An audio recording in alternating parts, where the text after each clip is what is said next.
gained rare insight into the world of the North Korean troops fighting for Russia in its war against Ukraine. Kyiv special forces say the soldiers from Pyongyang are using brutal, near-suicidal tactics on the battlefield. Nick Payton-Walsh sent this report from Sumy in Ukraine, and we warn you there are graphic images throughout. After a battle in the snow-covered Kursk region in western Russia this week, Ukrainian special forces examined the bodies of more than a dozen North Korean soldiers who had been killed. Among them, they found one who was still alive. But as they approached, he detonated a grenade, blowing himself up, according to a description of the clash posted by Ukraine's Special Operations Forces on social media on January 13th. Self-detonation and suicide. That is the reality of North Korea, said a 32-year-old former North Korean soldier who defected to South Korea in 2022. He requested to be identified only by his last name, Kim, out of fear that his family still in the North could face retaliation. The soldiers who leave their homeland to fight there have been brainwashed and are truly ready to sacrifice themselves for Kim Jong-un, he added, referring to North Korea's reclusive leader. This week, Ukraine released videos of what they claimed were 2 captured North Korean soldiers. Ukrainian President Volodymyr Zelenskyy stated that one of the soldiers expressed a desire to stay in Ukraine, while the other wished to return to North Korea. However, a South Korean lawmaker, who was briefed by the country's intelligence agency on January 13th, noted that the number of wounded and dead North Korean soldiers on the battlefield suggests they are unprepared for modern warfare, such as drone attacks, and may be used by Russia as cannon fodder. More concerning, he said, are signs that these soldiers have been instructed to commit suicide. Why are North Korean soldiers appearing on the Ukrainian battlefield? This is not a hypothetical question, but a surprising reality unfolding in the brutal conflict between Russia and Ukraine. In June 2024, Russia and North Korea signed a historic military agreement, leading to the deployment of about 11,000 to 12,000 North Korean troops to Russia. But why would North Korea, a secretive and isolated nation, risk sending its military to a faraway war zone? First, let's look at the context.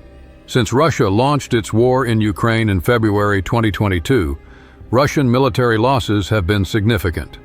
According to the latest data from the Armed Forces of Ukraine, losses include approximately 814,150 soldiers, 9,791 tanks, 2,368 armored fighting vehicles, and 22,015 artillery systems. In addition, over 22,503 unmanned aerial vehicles, UAVs, and 3,049 cruise missiles have been destroyed, along with various other military equipment. These losses are not only in terms of manpower, they also represent billions of dollars in damage for Russia, with large amounts of military hardware left as scrap metal on Ukrainian battlefields. In recent weeks, Russia's losses have continued to rise, with an average of 1,500 to 2,000 soldiers and hundreds of pieces of equipment destroyed every day. Experts believe these losses illustrate the mounting pressure on Russia's military as the war drags into its 3rd year. Meanwhile, Kim Jong-un, North Korea's leader, sees a major opportunity in this cooperation. Sending troops to Russia not only brings financial benefits, each soldier is reportedly paid USD 2,000 per month, but also opens the door to accessing Russia's advanced military technology, something North Korea has long coveted to strengthen its military standing. For Russia, using North Korean troops helps alleviate manpower pressure, as it suffers heavy casualties, with more than 1,000 casualties every day. However, North Korea's deployment of soldiers to a fierce conflict zone like Ukraine does not come without risks. These troops, even those from the elite Storm Corps, lack real combat experience and are unfamiliar with modern technology such as drones or guided weapon systems. Initial reports from Ukraine indicate that even before engaging in actual combat, North Korean troops have faced significant challenges adapting to the harsh conditions and chaos on the battlefield. A larger question remains: will North Korea truly achieve its goals, or is this merely a risky gamble fraught with danger? The answer is, please like this video, comment with the number 1, and follow me until the end. We'll dive deeper into the analysis in the following sections. The deployment of North Korean troops to Russia under the military agreement between Moscow and Pyongyang quickly exposed critical weaknesses, starting with a lack of preparedness. This force, expected to support Russia on the Ukrainian battlefield, faces numerous obstacles related to language, technical skills, and real combat experience. Most North Korean soldiers do not speak Russian, and they only learn around 100 basic commands in Russian, such as "stop," "do not shoot," or "you are surrounded." This leads to communication breakdowns in coordinating with Russian forces. An audio recording released by Ukrainian intelligence reveals Russian soldiers complaining about having to hold the North Koreans by the hand, because even simple commands are not clearly understood. As a result, confusion in command and coordination increases the risk of mistakes and even endangers missions in combat situations. Specifically, according to Ukrainian intelligence reports, only one interpreter is assigned to every group of 30 North Korean soldiers in one unit. This is not enough to ensure accurate information sharing, especially in emergency situations. Mistakes caused by misunderstandings can lead to disastrous outcomes, from losing formation to unnecessary casualties on the battlefield. Russia has supplied North Korean soldiers with various modern weapons such as reconnaissance drones, anti-tank missiles, night vision devices, and even advanced guidance systems. However, according to former North Korean serviceman Hyun Lee, these soldiers are unfamiliar with sophisticated military equipment, as they are typically trained with basic weapons under resource constraints in North Korea. Lee explains that during his time in the military, training with complex equipment was extremely rare due to fuel and equipment shortages. For the elite Storm Corps forces sent to Russia, the training period lasted only a few weeks in Kursk, a time frame too short for mastering such complex technology. Once they set foot in actual combat, their lack of proficiency makes them easy targets for the Ukrainian military, especially during drone attacks or precise artillery strikes. One example of this inadequate preparation is a recently released video showing North Korean soldiers unable to place mines correctly because they did not fully understand their Russian commander's instructions. This confusion and lack of control not only wasted time, but also made them more vulnerable to detection by the enemy. The lack of preparedness not only affects combat effectiveness, but also undermines troop morale. Difficulties in communication, unfamiliarity with equipment, and an entirely new combat environment erode their confidence, leading to prolonged anxiety and stress. This is clearly reflected in reports of disorganized formations and heavy casualties in early clashes in Kursk. Some North Korean soldiers, upon realizing their inability to carry out tasks effectively, have expressed intentions to desert or refuse to fight, despite strict surveillance measures by North Korea. Both the Russian and North Korean governments are now grappling with a tough question: how to manage and effectively utilize a force that is both inexperienced and under heavy psychological pressure. For the first time, North Korean soldiers are encountering a completely different environment in Russia, resulting in novel but highly challenging experiences. These troops, from a country where every aspect of life is tightly controlled, now face relative freedom, including unrestricted internet access. This is a major culture shock and a serious cause of discipline and focus issues. North Korea is known for its stringent internet censorship system. Citizens there do not have access to global websites, and all online activities are closely monitored. However, upon arriving in Russia, North Korean soldiers suddenly found themselves free to use the internet, an entirely new experience. According to intelligence sources, many soldiers immediately took advantage of this opportunity, immersing themselves in entertainment content, especially adult videos. A Financial Times report indicates that many soldiers spent most of their free time watching online videos on social media. One viral video on social media allegedly shows a North Korean soldier in Russia watching videos of girls dancing on his phone during his downtime. Although the clip remains unverified, it has drawn attention because it highlights that North Korean soldiers are getting unlimited internet access for the first time after being deployed to the Kursk region to support the Russian military in the war against Ukraine, despite objections from their comrades. This not only reflects a lack of discipline, but also points to a severe loss of military focus. This phenomenon has also led to tension between North Korean troops and their Russian allies. A conversation intercepted by Ukrainian intelligence reveals Russian soldiers complaining that their North Korean comrades are not taking training seriously, sometimes prioritizing internet exploration over learning combat skills. Beyond just being overwhelmed by the internet, the combat environment in Kursk presents a significant challenge for North Korean troops. Most have been trained under controlled conditions back home, with only basic simulations and rudimentary combat scenarios. In reality, however, they are facing entirely new challenges: precise drone attacks, powerful artillery barrages, and flexible tactics from the Ukrainian military. A Ukrainian military commander described the North Korean soldiers as inexperienced in the face of Ukrainian firepower. Despite being equipped with modern devices such as night vision goggles, anti-tank weapons, and guided missiles, their inexperience in using this equipment makes them easy targets.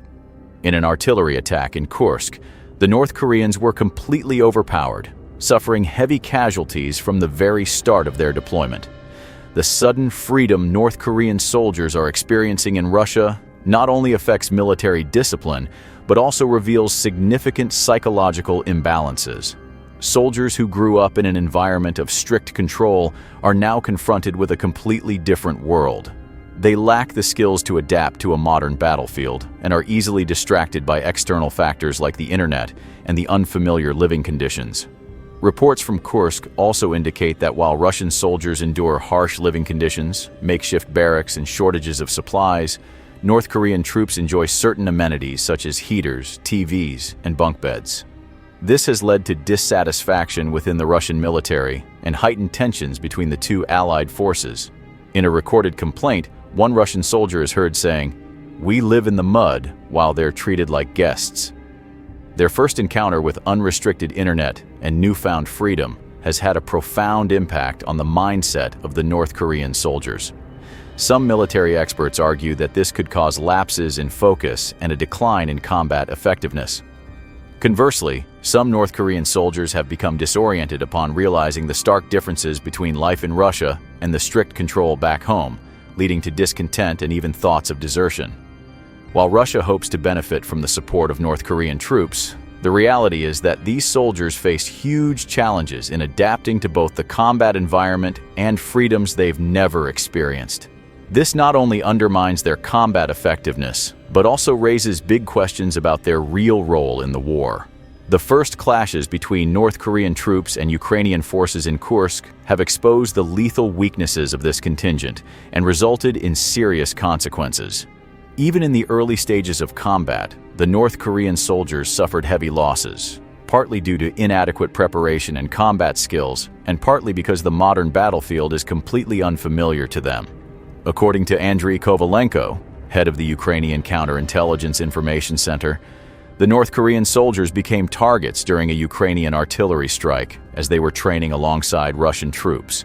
The attack was supported by modern technology, including surveillance drones and precision-guided artillery, leaving North Korean forces with virtually no chance to fight back. Consequently, many soldiers were killed or seriously injured, some unable to return to combat. Field reports suggest that integrating North Korean troops into Russian units has not yielded the strategic advantages Moscow had hoped for. On the contrary, the language barrier and cultural differences have caused serious coordination gaps, making these units easy targets for Ukrainian attacks. Forecasts that North Korean troop casualties could reach 90% are shocking, but not surprising. Military experts note that this force is simply unprepared to face a well-trained and modern army like Ukraine's. Even though Russia provided them with advanced weaponry, night vision goggles, anti-tank missiles, and heavy machine guns, their short training period and lack of actual combat experience have prevented them from effectively using these tools. Some North Korean soldiers have also struggled with Ukraine's modern tactics, such as the seamless coordination between drones and infantry, or highly accurate ambushes. This effectively turns them into cannon fodder on the battlefield, a reality acknowledged even by former servicemen who once served in the elite Storm Corps. North Korean soldiers come from a military environment that relies heavily on mass formations and strict discipline. However, in Ukraine, where the battlefield demands flexibility and rapid response, these limitations have become deadly vulnerabilities. According to intelligence sources, they have not been adequately trained to handle Ukraine's swift and continuous attacks. One telling example occurred during an artillery strike in Kursk, when the North Korean troops did not even manage to set up basic defensive measures such as digging trenches or establishing early warning systems in time. As a result, they were completely overwhelmed by Ukraine's powerful firepower. Meanwhile, the United States has also ramped up its military presence in the Middle East by deploying additional B-52 bombers, ballistic missile defense destroyers, and other task forces to protect American citizens and allies, including Israel. In reality, many North Korean soldiers have been unable to cope with the harsh conditions in Ukraine. Their lack of combat experience, combined with unfamiliar terrain, climate, and tactics, has led them to panic. Some reports indicate that many soldiers could not sustain their fighting spirit and were quickly taken out of action. Moreover, the vast difference in capabilities between North Korean forces and the Ukrainian military has greatly weakened their defense. While Ukraine utilizes advanced tactics and modern technology to gain the upper hand, North Korean soldiers can only rely on discipline and willpower, factors that are insufficient to make up for their technical and strategic shortcomings. The consequences of these initial battles have raised serious questions about the true role of North Korean troops in the Russia-Ukraine war. Given their high casualty rates and limited combat effectiveness, their involvement not only fails to provide any real advantage, but also adds more strain to Russia's military operations.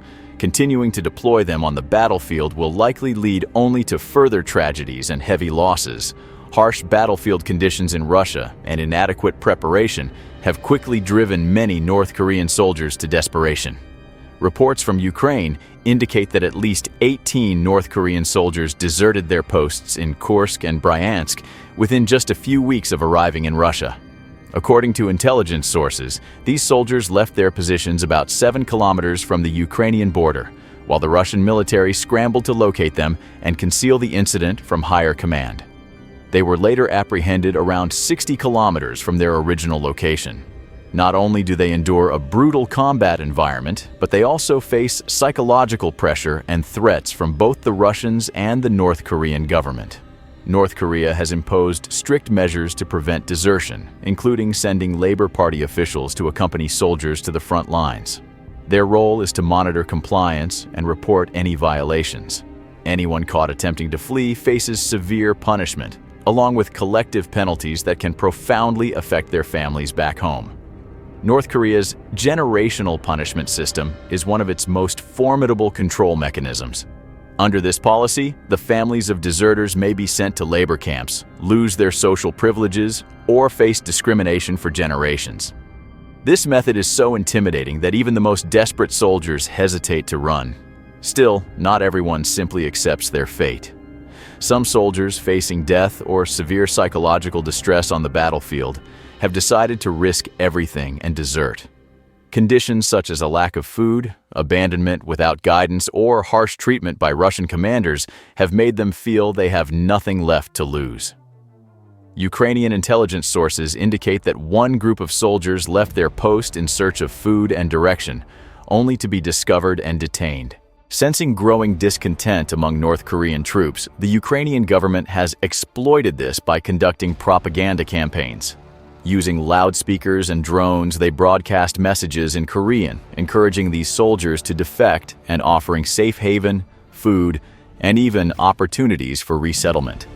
Some have seen these messages as their only hope of escaping dire circumstances. Additionally, Ukraine emphasizes evidence of a better life for those who choose to desert. These promises not only offer North Korean soldiers an escape route, but also undermine their willingness to fight, providing Ukraine with a psychological edge on the battlefield. Nevertheless, choosing to desert comes with enormous risks. Soldiers who are caught often face brutal reprisals, not only from the Russians, but also from their own comrades. Sources reveal that desertion requires both courage and meticulous planning to avoid detection. Yet, for those who are utterly exhausted and desperate, it remains a path they are willing to take, no matter the cost, to achieve freedom. North Korean soldiers on the Ukrainian battlefield appear trapped in a cycle with no way out. They face two grim choices: risk death or grave injury in an unfamiliar war, or, if they survive and return home, confront North Korea's strict surveillance and punishment system. Neither path is truly safe, and this despair has led many soldiers to gamble on desertion, fully aware that the price might be their own lives, and possibly their families' lives back home. The predicament of these soldiers raises larger questions about human rights, war, and the value of freedom. They are not just individuals caught in a conflict they may not fully understand, but also symbols of silent sacrifice under a harsh and unyielding regime. If you were one of these North Korean soldiers caught between death and punishment, what would you do? Would you choose to die on the battlefield or try to find another way to survive no matter the risks? Share your thoughts in the comments, and thank you for watching. Stay tuned for the next video tomorrow.